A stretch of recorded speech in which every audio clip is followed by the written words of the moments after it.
Welcome to NFL Daily, where we are always running from the law. I am Greg Rosenthal here for Man vs. Model, Week 8, where we do our picks every week. We're here in the Chris Wesseling podcast studio, me and Cynthia Frelund. You need to tell everyone my what friend. you mean. Okay, I will. Because they're going to think it's frazzled. me and it's really about you. I'm a little frazzled right now. My family is in the building, and they're going to watch us tape Game Day View. Yep. And we're going to the Rams game. It's gonna be we're so taping much this fun. ahead of time on Thursday. Did they get score predictions for the game?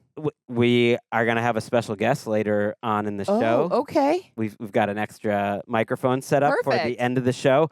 But yeah, I was trying to come into the building through security, and we actually put their names in. Usually we just kind of come in, which, Right. not supposed Not to. really supposed to do that. I guess, Right, but, right. this time we tried to do it Tried by to do the it the right books way. and put everyone's name in. And when we got there, we found out that minors are not allowed into the building during weekdays, during school days or something. There's some rule. And I thought, okay. My name's on the show now, NFL Daily with Greg Rosenthal. I was like, oh, they're just going to come watch doing the show or go to the game after. Okay, then they brought HR down. HR came down. A second level of people came down, and they, again, got the no. Did you respond with football is family? I just said, okay, thank you. And then we left, and then we walked up 3 flights of stairs, and then we went outing yourself. We went in the same You are way outing yourself. that we always go in, which is just the front door, essentially. And we've snuck. And yes, if my family gets taken away and put in jail during this show, In jail. I will miss them. I will miss. That's what Walker was saying as we were walking here. I was like, couldn't they put us in jail? I was like, no, I don't think so. Okay, this is our show where we go through and make 3 picks each and every week against the spread. Sometimes I make a few extra. Every time I make a few extra at the end. I want to start with good news. Yeah. You have had 3 straight winning weeks. Heck yeah. You are over 500. You're ahead of me for the season, but only by a game. I've had 2 straight winning weeks. So either way, we are picking winners. And yes, You go first. You go first. I'll go Packers minus 3.5. Yep. Okay. Okay.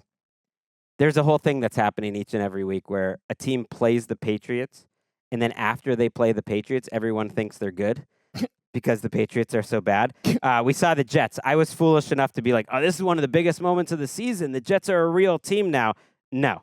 No. Think about other teams that the Patriots have played after that matchup. Basically, every time you play the Patriots, you think you've got it going. San Francisco.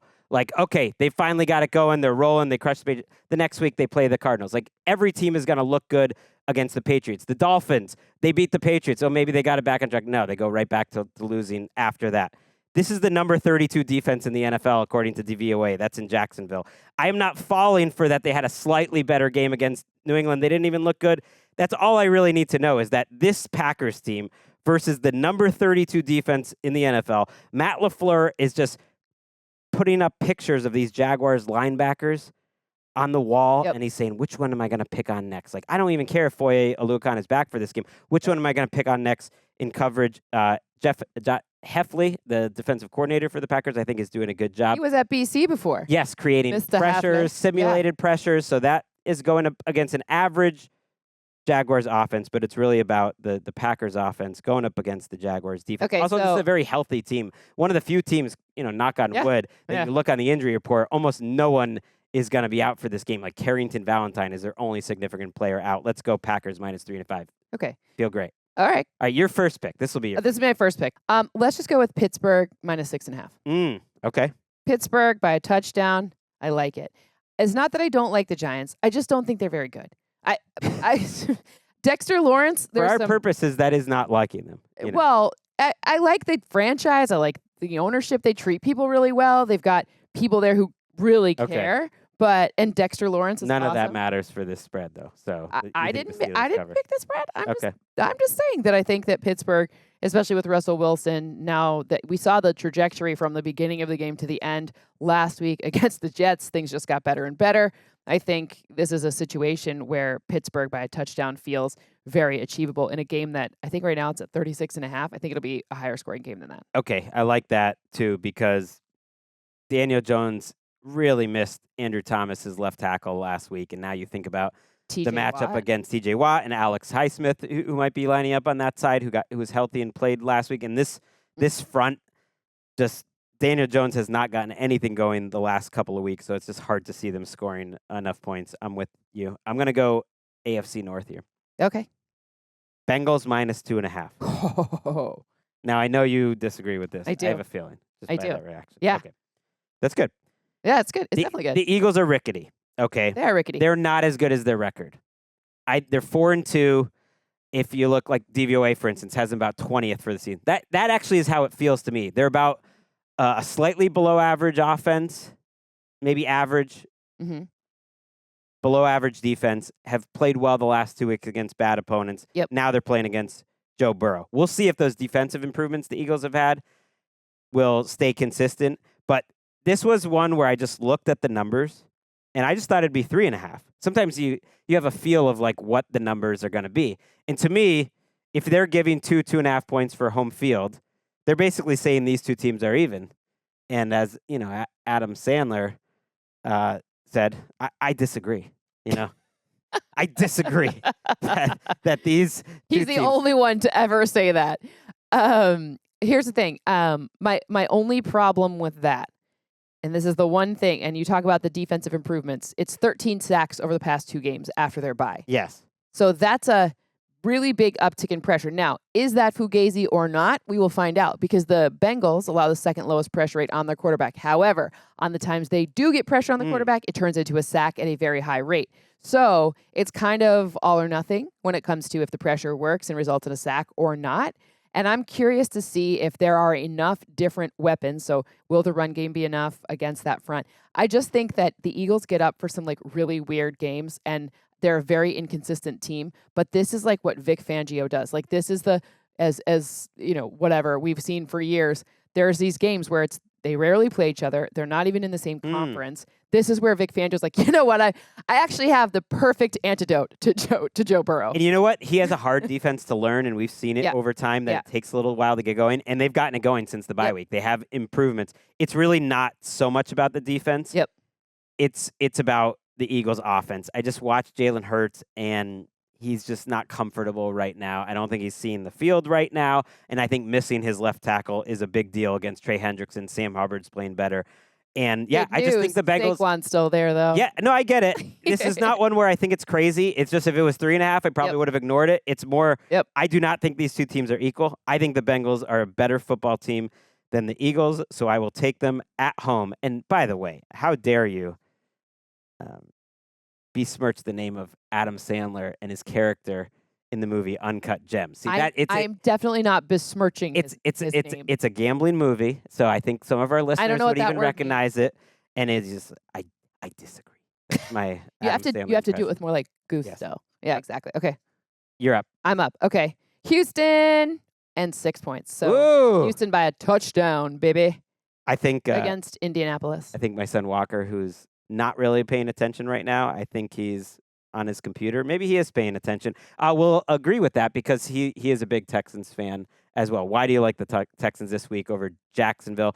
I mean, over Indianapolis. They won. That game was close in week 1. It was. Texans-Colts division matchup. They've been pretty close over the last couple of years, splitting games mostly. Yep. Why do you like the Texans? I think this is like the what happens to good quarterbacks trajectory, meaning when you're really good, and you don't even necessarily need to be as good as Offensive Rookie of the Year, but when you're really good, defenses specifically figure out ways to stop you. Remember when everyone was like, hey, good news. Here's the thing. We're never giving single high coverage to Patrick Mahomes. Well, now they're doing that same type of thing with CJ Stroud. They're figuring out ways to specifically adapt to his unique skill set. What are you laughing at? The family is now apparently being escorted out of the building. We were going to have Walker come on the show, and they're getting booted. I'll see you guys in 15 minutes. Oh, my goodness. It's good for the show. It's a good story. Bye, Walker. Unreal. He's so cute. Man, they're going to have so much time. Also, they're going to the game. Yeah. Can't you call, like, Stan Kroenke? I mean, don't you have, like, a line into him? Isn't he our landlord? I don't have any lines into anyone. This is sad. I've done a bad job as a parent and as an employee. You really tried, though. I can't believe it. I'm sorry. Maybe they were like popping up on the like cameras. That's kind of exciting to think about. I'm so sad. Walker was going to take the Texans too. He was going to come in and make a pick. Makes me feel better. He I was like it. not allowed. My final pick will be the Bucks plus 2.5. I love that we're just doing the show, and let's just get through it. No, it's not Bucks 2.5. Actually, it's going to be Denver -9. I changed my mind at the last minute. I like that. Denver -9. Here's how many games the Panthers have lost by 9 points or less this season. 0. There's not one. Their 6 losses are by the final score or result that they lost by 37, 23, 10, 26, 37, 18, 33.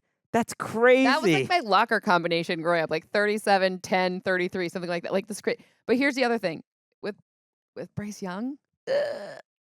I don't know. It just makes it even worse for me.